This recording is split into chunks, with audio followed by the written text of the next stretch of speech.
Hey everybody, welcome back to the Unsung Podcast. Today I have a very special guest with me who I crossed paths with through a mutual friend that we just found out in our little pre-talk here. But Chris Pivo, welcome to my show. We've got a lot to talk about and a lot of connections. Oh, thanks, Steve. Thanks for having me. The first thing I saw when I looked at this post was about a book and Can Praxis, and of course, me and Steve go back to 2007. I'm wearing a custom jersey that he sent me. And Can Praxis is close to my heart, and I've talked to a lot of veterans and first responders and some family members that have went to that program, and I've never heard a bad word. And the most, the one that hit me the most was a friend of mine. I won't say their name, but he's like, I used to have 99% bad days, and now it's 1%. So he says, I'm not fixed, but the band-aid is on there and it's working. So it's pretty damn good. Wow. So let's introduce you to my little following here. How did you end up discovering Can Praxis? And let's talk about that. Okay, so I'll rewind a little bit. Sure. So my wife and I, we meet in college, paramedic school in like 2001. We start working up in Muskoka. 2008, she gets diagnosed with PTSD. I figure out what post-traumatic stress is all about. And then we have our son in 2009. 2012, I get diagnosed. And I really didn't have any tools. So I struggled pretty heavy. And in 2016, I was pretty much at my worst. So, like alcoholic, I was abusing pharmaceuticals, suicidal, I was a disaster. And a charity reached out to us and they said, hey, we have an opportunity for first responder couples to go to do equine therapy. So my wife said yes. And I was like, yeah, I'll do it, whatever. Like I didn't really have any energy left in the tank, but it was the last thing I kind of said yes to. And I'm grateful that I did. So Can Praxis flew us out to Alberta and we got on the ranch. And I remember the very first day I showed up. So Steve, his one talk is boots on the ground. So you get there, boots on the ground. He gives you like direction, like navigational beacons, north, south, east, west. And here I am, bent over, petting one of like the farm dogs. And Steve snaps me out of it right away. And he said, hey, he goes, stand up for a sec. He said, you can only do one or two things well, and one isn't listening. So I was petting this dog and I was distracted and I wasn't listening to the important message that he was relaying. And right away I gained this huge respect for him. I'm like, this guy just put me in my place in such an intelligent and kind way without making me feel like garbage. I'm like, okay, you got my attention for the rest of these 5 days. So I just kept on learning and I was open and I was having breakthrough after breakthrough each day. And it was really the horses that acted like a mirror so that the energy that I was projecting towards these horses, they were giving it right back. And I had no idea that's how horses functioned. And there was one practice in specific where they put you in like an octagon kind of a pen, and it's just you, the horse, and they have a stick in the center of the ring with a little grocery bag tied to the end of it. And Steve says, go and pick up the stick. So you pick up the stick. He says, start shaking it. So you start shaking it behind the horse, and the horse starts to run away from it in fear. Shake it harder, Chris. Shake it harder. So I'm like, I feel bad. Like this horse is freaking out. And then finally he says, drop the stick. So I put the stick down.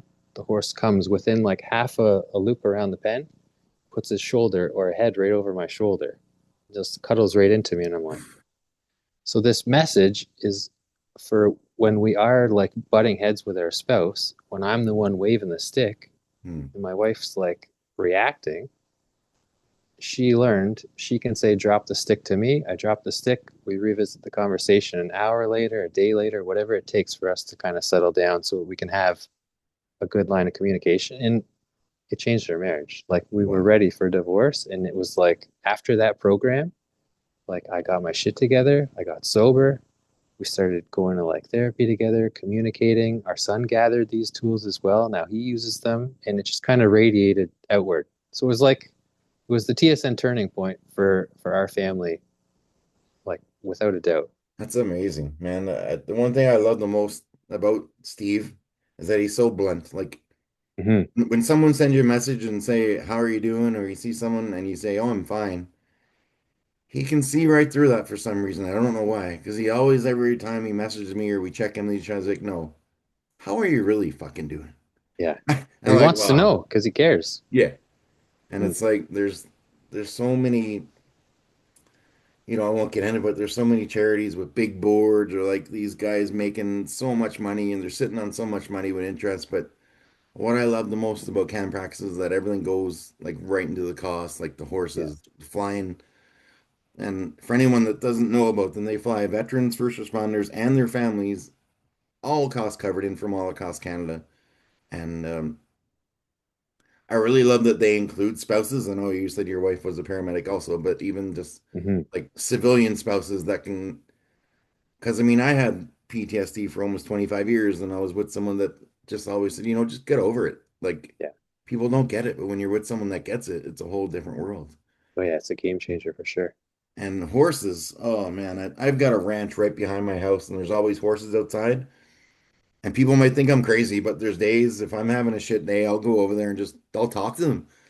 And I don't know what it is, man. There's something about horses that just, They the get way it. the way they look at you, something in their eyes. It's Yeah. so powerful. Yeah. There's a deep connection there. So you went through that program with her.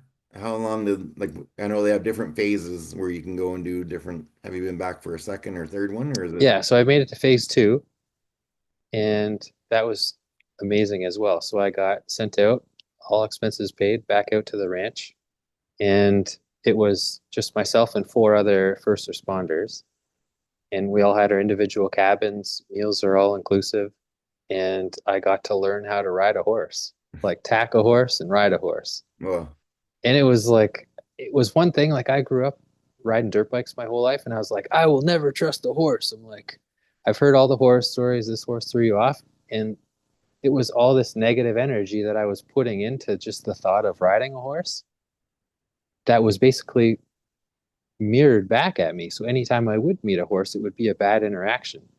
But as soon as I switched that narrative in my head, where I was like, okay, this is my friend.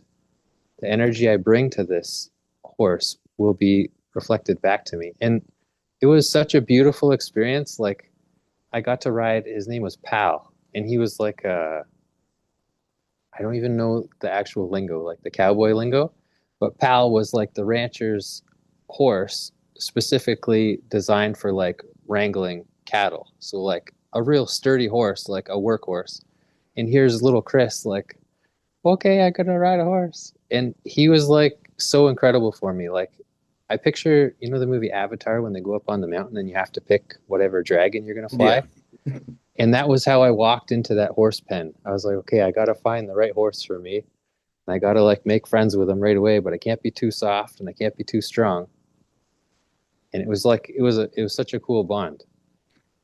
Speaking of bonds, maybe it was a couple years, no, a year and a half ago, Steve had messaged me. He's like, listen, one of my horses, I don't remember the horse's name. I could look it up quick, but there was a horse that was gonna have to be unalive, we'll put it that way. But Mm-hmm. there was like a $8,000 vet bill they got. And Steve messaged me, he was stressed out, and we talked on the phone. I'm like, listen, give me 24 hours. So I made up a GoFundMe with everything going directly to them. I didn't want anything coming to me. Like when you can set it up as the recipient was Can Praxis. Mm-hmm. And just from people that have been through the program, combined with people that just love horses, we cleared that bill in 24 hours. It's And incredible. yeah, well, like 24 to 48 hours. It had like 9 grand or something. And he's like, okay, shut it down. Like as soon as they got what they needed, he's like, It's all I need. can you shut it off? And that's how you know that he's, one of the real ones. Like, Salt of the earth, that guy. yeah, it's uh it's unreal. But man, being a paramedic, my second guest I had on this podcast back in February was the paramedic that saved my life in 1994, and it took me 29 years to find her. Um, Wow. because I wanted to close off that chapter of my life, right? Mm-hmm. And I just failed attempt, failed attempt, failed attempt. And then 2 years ago, I put up one last request and went viral and ended up on like CNN and Yahoo and all this stuff. And Unreal. we've become such close friends now. She checks in on me every couple of days. We'll talk. Um, she just lost the bet with me on the Leafs versus Senators series. So she is currently in Ottawa wearing a Leafs jersey around town, grocery shopping. But have you ever had people reach out that, were trying to reunite with someone that saved them? Only one. One? And I just happened to cross paths with him. It wasn't even he was seeking me out, but it was actually a guy that I had resuscitated after having a heart attack. And it was like 6 months later. And I was dropping off a patient at a psychiatric hospital. And after we dropped the patient off, I came outside. We were just putting the cot back together. And I look over and I'm like, I know that guy. So I just went over to him. He had no idea who I was. I told him the story. He was like, okay, yeah, I know who you are now. And he just gave me like the biggest hug, had tears in his eyes, and just thanked me. And like I have goosebumps now just talking about it because it's such a rare opportunity to be able to do that. And I think that's why we get into that profession. Yeah, Yet it's only like less than 1% of the job. that's crazy. I mean, you watch like I watch Chicago Fire and all that stuff, and you always see the paramedics hanging out at the hospital waiting for the update. Like that really doesn't happen, does it? Like You, you're on to the next call, especially in yeah, we're so short. It's like yeah. boom, okay, see you later, we're gone. Can we have lunch? No. That's true. That's what the one thing me and her name was Joanne, the paramedic that saved me, and she said something she'd like to see change. Um, is that every call to have like just 20 minutes of decompression time where you're off, in like a perfect world, there'd be enough staff and people there that like, every call you get 20 minutes of deep decompression time where you're just alone with whoever you're on with just to say, hey, okay, let's just take a minute here. Yeah. But I mean, I can't even imagine what that's like. Boom, boom, let's go. Someone else is flaked out on the sidewalk. In a perfect world, like all it would take is more money. Yeah, You put more ambulances and crews on the road, then you'd have more time to have that like decompression, like you said, to down regulate, to bring yourself back to zero and process it in a yeah. healthy way rather than just pack it away. Next call, pack it away. And like people do that for decades. And how much have you packed away that when you finally retire or you get diagnosed, like it all has to be unpacked. And how do you process all of that at once? It takes years to process. I can't even imagine. There was um, a post I saw online. This woman she was on a call and the person she saved was unrecognizable. And when she got to the hospital, she found out this was her daughter that was in an accident. And like, her daughter's, she still had to just boom, go on the next call because they're Wow. so short out here in Alberta. I'm like, my God, I can't even imagine. Like, but yeah, it's Wow. certainly it needs a change for sure. Hmm. Yeah, there's a lot of things that need to be changed. Oh, so we also have another cool connection we didn't even realize. So when I saw your post about this new book project that we'll talk about after, from my friend Chris Dupee, Hmm. you're like, oh, I've known this guy since 2007. We used to send him care packages, coffee. Um, got to meet him in person in 2012 and followed him along ever since. We still talk to each other around then, even though we're both busy as heck with the project. So how did you cross paths with Mr. Chris, the other Chris? Yeah, yeah. So after my struggles, I found this new chapter of my life, yoga. And in yoga, there's like 8 limbs. One of them is breath work. Breath work really intrigued me, helped me self-regulate, process a lot of trauma. I started posting on Facebook, and Chris's company, Cadence Health and Wellness, they're a veteran-owned and operated rehab for specifically veterans and first responders. So they've been doing that, I believe, since 2017. And Angel and Chris reached out to me and said, "Hey, we'd like to incorporate breath work as part of our treatment modality. Are you interested?" So I was like, "Yeah, sure." So I went down for an interview, hit it off with those guys, and I've been with them for I think 3 or 4 years now. And there's like, when we talked about that patient I saved and I saw him outside of that psychiatric Mhm. hospital, I get that every day that I work with veterans now because to see the transformation happen like moment to moment, like when I teach them a breathing modality that takes them from like a 9 out of 10 chronic anxiety down to maybe a 4 or a 3 within like 5 minutes of just focusing on their breath. And then to see the stress kind of just leave their body, shoulders drop, face relaxes. They say, "Oh, look at my Apple Watch. My heart rate came down 15 beats. It's never been this low." And those are like the little wins Mm. that Steve Critchley talks about, small, small. He's like, moment to moment, every time you get a win, it doesn't matter how big or small, it's a win. So just stack those little wins. And to be part of that transformation and to like see guys get sober and then go on and like start a family, it just it fills my heart. Yeah, it's You know what? incredible. I with Joanne, the paramedic that I had on those words, it's almost oh, if you go back and watch her episode afterwards, Yeah, because we're well, talking about PTSD, because she's an artist too. She sent me a painting she did of a it's a nice, beautiful field of tulips, and then there's lightning hitting the tulips. And she's like, that's life with PTSD. Like everything is wow. perfect. You're doing amazing. You're on this wicked stretch, and then boom. But she said, just worry about the next minute. Don't worry about tomorrow. Don't worry about a Hmm. week from now. Just worry about getting through that next minute. And that I gotta have you guys talk after. Because Yeah, that'd be incredible. so speaking of breathing, you have a book already on Amazon called Breathe: How to Transform Yourself One Breath at a Time. How did that all come about? What's the reaction to that been? And how long has that been up there?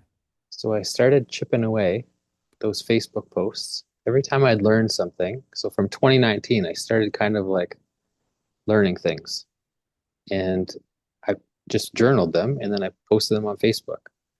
And people were like, "Hey, these are pretty insightful. Where are you getting this stuff from?" And I was just like learning from like other people and then kind of putting it into my own words and my own experience and then kind of putting it back out there. So I ended up with quite the collection in 5 or 6 years over COVID. Like I had a lot of time to kind of turn inward and really focus on myself, change my diet, change my ways, like get clean, get sober. And it's basically all those tools that I gathered and then I shared with the world. I was like, you know what? I think this is like good enough for a book.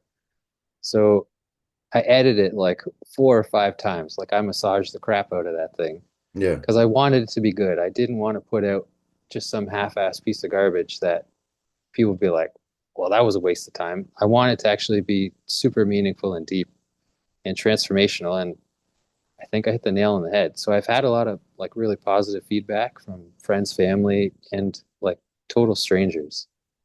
And it's all been really positive. So I'm glad it's out there. It's like, okay, that piece of my life I can now park over here. I've done it.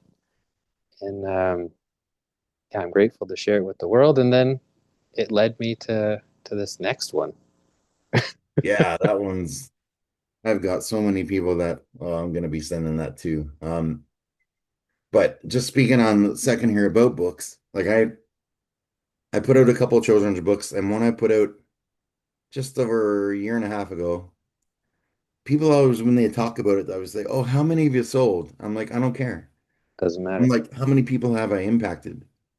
Um, because Yeah. it's basically it's my story of I got knifed by three guys, and so for about 20 years, whenever I'd see people that look like them, I'd freak out. I'd want to like smash their heads together. Mm, I'd have to give off public transit if I was on it, and anyone that looked like them came on. So I wrote this little children's book about a fox that's afraid of coyotes. And then, spoiler alert, he gets stuck in a fox trap, and maybe these coyotes end up helping him. I don't know. Some if anyone hasn't, they've had to check it out.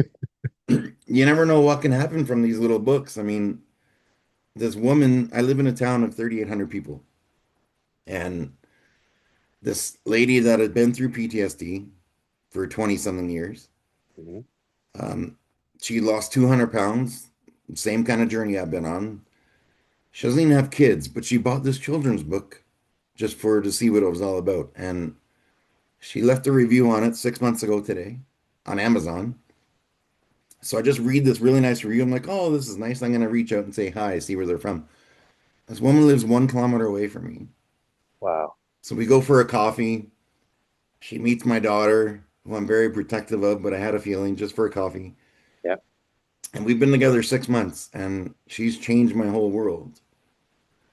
And so you never know, like, what Wow. can happen. Like, if there was a lady, a nurse in Chicago that had a podcast, and this is just before I started this, I was on her show. And because she had seen the CNN articles and Fox and all this stuff, and she's like, "Are you sure you want to come on my little show?" I'm like, "No such thing, lady." I said, I was so blunt. I'm like, listen, if you got one listener and they were me on that balcony in 2010 when I almost jumped off, that hears this episode and goes to get help, Hmm. that's worth more than 1.5 million views. That's right. Right. And that's what it's all about. Beautiful. So, this new project you're starting, which I'm very excited about, um, I'll just let you take right over with that. I was going to pull it up here again so I can get the post, but I'll share it after as well. And anyone that wants to take part, So I've I always know. wanted to, yeah, yeah, I've always wanted to give back to Can Praxis, which gave me so much. And like, so I'm on WSIB, so I'm a pensioner right now, like a 44-year-old pensioner. So I don't have the excess income to like give. So I was like, how else can I help Steve? And in helping Steve, I'll help so many others. And I was like, well, I did this process about publishing a book on Amazon, and now that I've done it, it'll be easy to do it second time around. And I'm connected with first responders in the veteran community. So I'm like, they've got fantastic stories, but I want this book to be a positive light for first responders and military veterans and civilians so that they can look at that career and not with sad eyes, but say, wow, that's why they actually chose to get into that profession because of these feel good stories. Yeah. So I was laying down one night in bed and my mind was just kind of rolling around and I was like, bing. So I rolled over, told my wife, I'm like, what do you think of this idea? She's like, Chris, that's fantastic. So I reached out to Steve the very next day, got his permission. I said, Steve, what do you think of this? He was like, Chris, that's a fantastic idea. Put a poster together, poof. And all of a sudden, now I'm on your podcast talking about it. So the world works when you do things with the right intention.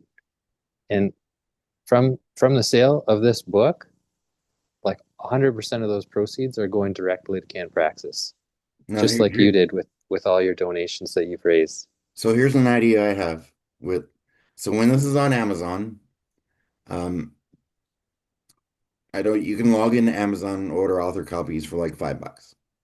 Okay. So if anyone is watching this, any companies, anyone that wants to, once this is online, say if they buy 100 author copies from you, like set it up so they'll pay for it, they get the receipt, and then you give them to Can Praxis to give out at their, when they have people come in or sell them locally, set up a stand, and because then Amazon doesn't take their big cut. Okay. And then right, this company buys it for $5, you sell it for 20, that's $20 going right to Can Praxis instead of $5. And Wow. then this Okay. company gets the name on the back of the page saying this copy is sponsored by A&W Root Beer. A&W, if you're listening, there's a guy from Okay. A&W that watches my show. Put it out there. Right. So on the back page, excuse me, this copy is sponsored by A&W, for example. We'll just use them. Okay. Right. So then that's 100% going right to Cam Praxis instead of them taking their printing fees, shipping fees. Boom. When we get this book online, we start approaching companies and saying, hey, look at this positive story. How many would you like to buy and have 100% of the funds go to Cam Praxis? Dave, that's incredible. Okay. Yeah, You let's know make it what? happen. It can happen because this little book here, okay, this is one, oh, once there. So this is a book me and my daughter wrote Yeah. after I went from 400 pounds to 215. We did our first 5K together. Um, Incredible. so it's basically me and her, and it was drawn up by a 15-year-old girl, and she was so kind to me in the hair department. Like, look at my hair. Like, she was so kind. Full head of But hair. but a couple of guys that were familiar with my story, they reached out to me and like, hey, I'm gonna buy $500 worth of your book and give them to children's hospitals. So I put their business in the back, left them in waiting rooms, and they're all gone. People take them home, or right, because then you have a barcode in the back that says, hey, if you like this book and you want to send it to someone, or right, they scan the barcode and they go buy another copy of your book because they can't And take it home. and it gets into the hands of the people that really need it too. Yeah. That's phenomenal. Okay. See, these little brainwaves come to me sometimes. I don't Yeah. know. So far, I've received, I think I shared it maybe last Thursday. Yeah. So has it been a full week? I don't even know. Maybe even less. Um, so I've received like 10 submissions. So full emails from veterans and first responders. It's been like a blend, 50-50. And the stories are wild. Like Yeah. I'm enjoying reading these stories. Like I realize that no matter what we see on the news right now, it's all kind of negative. But the stories that are coming from these people that have been like on the field, they've gotten their hands dirty. There's absolutely beautiful stories of like humanity. Beautiful. It's from another human meeting another human in a time of need and giving everything they have to change that life in that moment or afterwards, whatever it is. And those are the stories that I want to pull out of like the collective. Like there's so many stories like that rather than what you see on the news. Like everything's negative on the news. Oh, I try and only watch sports news, but then you can't even watch that anymore. Yeah. It's right. It's so I've much always, political stuff, and I just want to watch hockey, right? yeah, Like, yeah. Back in the day, I was like, why don't they make the news positive? I'm like, why don't they just tell all the good stories? I was like, well, that's not what people tune into. People want all the gore. Like when somebody comes up to me, they find out I worked as a paramedic, right away they ask, what was the worst call you've ever done? And I changed that. So now instead of telling them my worst trauma, which will now be theirs, so their mind gets to spin up their own imagination of what it may have looked like, I say, ask me what the best memory was from working as a paramedic. What was the mm, best moment I had or the best experience? And then next time you meet a first responder or a veteran, ask them the same question. What was the best part about your job? And watch that person light up rather than drag them back to the worst moment of their life. And it's just that simple switch that yeah. like the world, if the world switched to that positive, like What's it funny, every just time gets, my daughter is 10 years old, and every time she comes home from school, I'm like, what was the best part of your day? you're Because then already she doing wants it. to talk about, oh, this girl did this or this. No, no, no. We're not going to talk about that. Like, tell me what your favorite part of your day was, like recess. Yeah. But still, it's What's the best part? that's all. Just want to have a positive conversation. Incredible. Yeah, so I've already got, well, I've had one, two, three, I've been about 45 episodes up, and six of them are veterans and first responders. So I'm sure there's six more stories at least coming to you because I'm gonna bug my past guests and be like, hey, get this guy something. But I'm sure I love it. Joanne's side of me searching for her from 29 years would be a totally different story than mine. So I'd love to, Hmm. have her share that. Or she is just the most positive. I'm bugging her to start a podcast. And I'm like, hey, I'll run it like the Wizard of Oz. All you got to do is join my Zoom call and I'll just put you there. I'll do all the editing, right? Because she's so charismatic and just like you, just talk like it's so easy talking to you as well. But I'm sure she'll be in, and especially if I let her out of our Leafs jersey bet thing early, I'll be like, hey, Incredible, Dave. it's unreal. So man, but this is wild because I see Chris shared your post and then Steve shared your post, and I'm like, yeah, I gotta get this guy on. And if you got a story out there, if you're a veteran, first responder, you know, anything positive, he's looking for funny stories, anything intense, just a whole collaboration of positive things. And I And know you when can, it's out, I'll be picking up a copy for sure because yeah, I wouldn't be here if it wasn't for a paramedic. So yeah. And if they want to send them in, like if they are listening, they're like, how do I send them? So it's my name, Chris Piva, ChrisPiva 81, the number, at gmail.com. perfect. I'm gonna put that in the description. Okay. And what I can do for you if you want as well is just set up a little on like a little blog spot website where you just have that picture up, a little blurb about it, and then people would just send directly to that page. I'll hook you up with that too. You're handy. Okay. I'll take all the help I can get. Yeah, and I also host my daughter maybe joined TikTok to win some contest. And then I'm 49 years old, but I've met so many cool people on there. And every Sunday I run an open mic live where people can just come play guitar, sing a song, just share their mental health story. And it's called Rock and Resilience. So there's a lot of first responders and veterans that have been popping into that just to listen. Hmm? Because some are like, man, if I sing, this will get shut down. But to come in to listen, so it's getting like 60 to 80,000 likes every Sunday. But I'll be talking about that on there too. And Incredible. powerful things are happening, and that everything happens for a Yeah. reason. And I don't really go on Facebook much anymore, just except to chirp about hockey or post my podcast stuff. Yeah. But every now and then something good pops up, and I'm Incredible. pretty excited about this for you and Can Praxis. And for those, I don't know if I talked about this already. If I did, I apologize. But when I met Steve from Can Praxis in 2007 at Loops for Troops, it was started by Michael Holmberg for his son that was killed over in Afghanistan. And every Father's Day, they just run a 5 kilometer loop in Calgary. Hmm. And so that's where I met him. And then we walked together, told me all about Can Praxis and what he was starting and his story. And that man, you know how you have a circle of friends with like 5 or 6 people on it? Well, he's on my hand. Amazing. Someone that I never have to chase. I'll be having the shittiest of days, and I'll get a random text. Yo, how are you doing? How are things going? Talk to me. Like I've had like 3 people in my life like that, and I've all met them in the last 4 years. Like intuitively, he just Yeah, reaches out. yeah. I don't know. It's He wild. just knows. Yeah.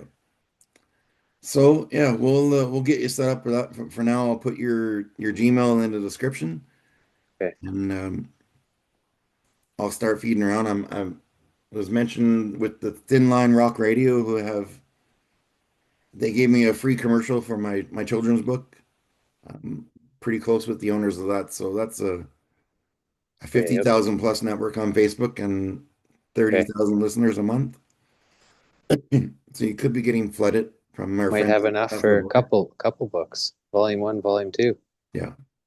That'd Oh be yeah. amazing. Oh, we do a whole Amazing. series. That'd be amazing. Okay. But I'm all in. I do have one last question for you that I ask all my guests. Yeah, Um, fire away. the story of this question, just in case anyone's listening for the first time.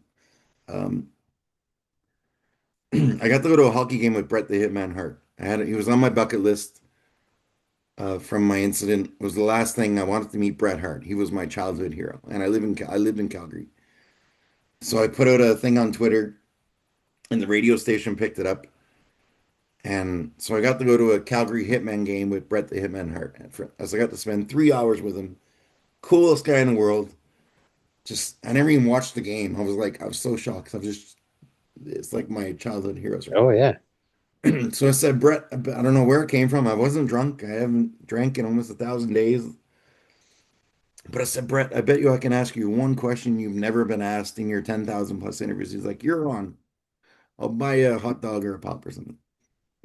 So I asked him this, and he was just silent for 10 seconds. And his answer was, shit, I don't know. Like he was totally stuck. So 100 meter pigeon carrying contest.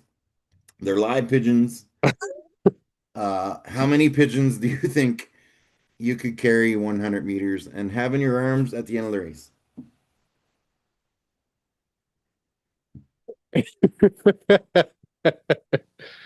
Well, think so. There's like there's an egoic side of me that says like I want to have a whole bunch of pigeons. But then the non-egoic side is like I would take one and I would just have him perched on my arm and we'd have the sweetest conversation and gentle walk. Well, that's I'd make that the best 100 meters of that pigeon's life. you know what? The top answer so far was 150. Wow. There's a little 4 foot nothing lady from Colombia, and she said she would duct tape the pigeons, double-sided duct tape to her chest, double tape here on her arms, and just walk like this. Right? She put a lot of thought in that question. Those poor pigeons, man. One of my military friends, he came on with me and he had a potty mouth. He was so concerned about us getting canceled. I'm like, dude, it's 18 plus. Don't worry. If you need to curse, you can curse.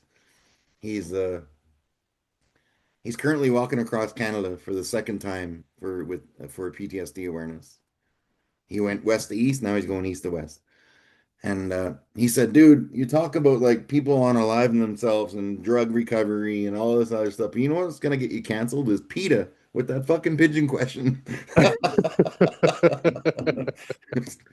But hey, PETA, there's no harm in these pigeons. They're trained professional pigeons that volunteer to do it. Hilarious. Maybe I should put that trigger in my description. Your disclaimer. Yeah, no pigeons were harmed in the filming of this podcast. Wild. But yeah, when I had Michael Landsberg on, he told me Mike Tyson, who's like my dream guest because I've been a fan of Mm. his since he's obsessed with pigeons. He said every interview he ever did with him, all he wanted to talk about was pigeons. Oh yeah. I'm like, man, we could do like a reverse episode where we talk about pigeons for an hour and then I ask him one serious question at the end. Do like the reverse pigeon episode. So, Mike Tyson, if you're listening, he'll send me a message. Hop on. Talk Yeah, pigeons. yeah, man, it was Incredible, awesome Dave. chatting with you. Anyone that's listening that's got a story to share, get in contact with Chris, and you can be featured in a book. Thank you for the laughs, man. Oh, it was great. I'm gonna go to bed and just think of pigeons. How am I taking how many across this line? As soon as we get off here, you got to go ask your wife because you can put it in the comments. See what her answer would be. Incredible. Awesome. Hey, thanks for all your unconditional love, and I'll accept whatever you're willing to help with. This is incredible. I'm Oh, excited. for sure. I'm It's gonna I'm be a all great in, project. and I don't go half-assed with anything. When I say I'm all in, I'm all in. So we're gonna make this. Love it. All right, let's make it magic. All right. So thanks for listening, everyone. Be sure to like and subscribe and all that cool stuff my 10-year-old daughter tells me to say. And if you're out there struggling, may on a serious note, make sure you reach out for help. Just talk to somebody, and all the links will be in my description as well. Take care, everybody.